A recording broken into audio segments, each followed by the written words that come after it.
আজকে ভিডিওতে রায়মার্টিন প্রশ্নবিচিত্র 2024-এর ষষ্ঠ শ্রেণী পরিবেশ বিজ্ঞান বিষয়ে দ্বিতীয় পরীক্ষা মূল্যায়নের যে 14 নম্বর প্রশ্ন সেটটি রয়েছে, অর্থাৎ হলদিবাড়ি হাই স্কুল এইচএস বিদ্যালয়ের সমস্ত প্রশ্নের উত্তরগুলি করব। তার আগে তোমরা কেউ যদি আমার চ্যানেলে নতুন হয়ে থাকো তাহলে চ্যানেলটি অবশ্যই সাবস্ক্রাইব করে নেবে। একে এটা আছে সঠিক উত্তরটি নির্বাচন করো। একে আছে মার্বেল পাথর তৈরি হয়, এটা চুনা পাথর থেকে। 2 জমাট বাঁধা লাভা হলো আগ্নেয় শিলা। 3 প্রথম শ্রেণীর খাদক হলো গরু হবে। 4 জলের গভীরতা বাড়লে চাপ বাড়ে। 5 কেটে গেলে রক্ত জমাট বাঁধতে সাহায্য করে, এটা অনুচক্রিকা হবে। এক কথায় উত্তর দাও। একই আছে শূন্যস্থান পূরণ করো।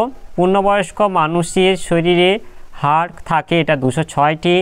2 কোন প্রকার রক্তকণিকায় হিমোগ্লোবিন থাকে, এটা লোহিত হবে।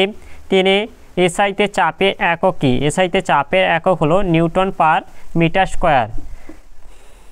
4 উদ্ভিদের বৃদ্ধি মাপার একটি যন্ত্রের নাম লেখো। উদ্ভিদের বৃদ্ধি মাপার একটি যন্ত্রের নাম হলো আর্ক অক্সানোমিটার। 5 শূন্যস্থান পূরণ করো। তামা ও টিন মিশিয়ে তৈরি হয় মিশ্র ধাতু, এটা ব্রোঞ্জ হবে।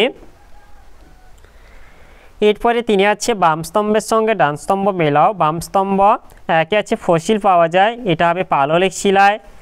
2 একটি মৌলিক রাশি হলো, এটা ভর হবে। 3 ডান অলিন্দ ও ডান নিলয়ের সংযোগস্থলে থাকে, এটা ত্রিপত্র কপাটিকা। 4 প্রাণীর খাদ্যের উৎস হলো, এটা সবুজ উদ্ভিদ। 5 পৃথিবীতে শক্তির উৎস হলো, এটা সূর্য হবে। এরপর 4 গেছে নিম্নলিখিত প্রশ্নগুলি সংক্ষেপে উত্তর দাও, যে কোনো 5টি। একে আছে একটি ফসিল ফুয়েলের নাম ও তার ব্যবহার লেখো। একটি ফসিল ফুয়েলের নাম হলো প্রাকৃতিক গ্যাস। এর ব্যবহার হলো শোষিত প্রাকৃতিক গ্যাসকে বেশি চাপে সিলিন্ডারে ভরে জ্বালানি হিসেবে ব্যবহার করা হয়। একে বলা হয় সিএনজি বা কম্প্রেসড ন্যাচারাল গ্যাস। এই গ্যাসের সাহায্যে বর্তমানে বাস চালানো হচ্ছে, এতে দূষণের পরিমাণ ডিজেল চালিত বাসের তুলনায় কম হয়। এরপরে 2 আছে এসআইতে দৈর্ঘ্য ও ভরের এককের নাম লেখো। এসআইতে দৈর্ঘ্যের একক হলো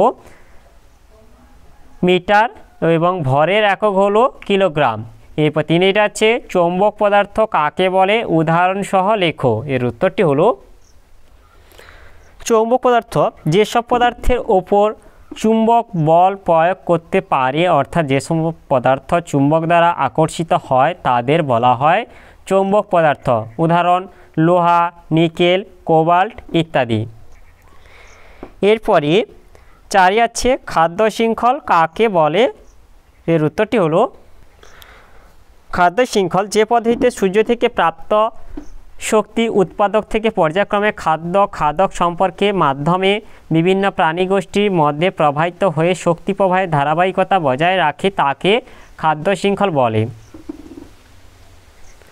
এরপরে 5 আছে বার্নৌলির নীতিটি লেখো।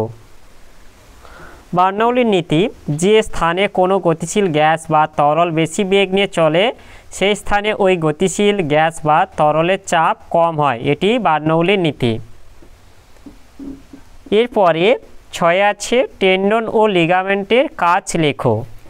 এর উত্তরটি হলো টেন্ডনের কাজ।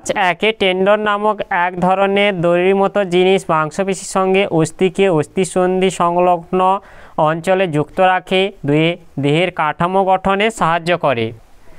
লিগামেন্টের কাজ 1 2 বা ততোধিক অস্থিসন্ধিতে লিগামেন্টের সাহায্যে একে অপরের সঙ্গে যুক্ত থাকে ও শরীরে একটি নির্দিষ্ট কাঠামো গঠনে সাহায্য করে। 2 মেরুদণ্ডী প্রাণীর চলন ও গমনে সাহায্য করে।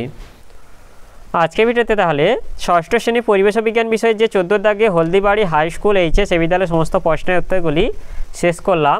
আর তোমরা কেউ যদি আমার চ্যানেলটা এখনও সাবস্ক্রাইব করে রাখোনি তাহলে চ্যানেলটা অবশ্যই সাবস্ক্রাইব করে নেবে। ভিডিওটি ভালো লাগলে ভিডিওটিকে লাইক, কমেন্ট ও শেয়ার করতে ভুলবে না।